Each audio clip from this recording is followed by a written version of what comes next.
Hi friends, I hope you are doing well. Today we'll talk about how to fix or how to solve the problem of line up your good settings. Then here you will click on apps, default apps, app settings. Then here we'll search about the application of line and you will enter. Then we click on first stop and you will click OK. Here we'll enter to the window of storage as you see and you will click. Then we click on clear cache, and in the end you will turn off your phone and you will wait a moment to restart your phone again.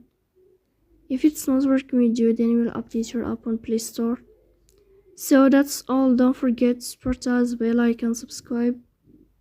See you next time and thank you for your watching and your attention.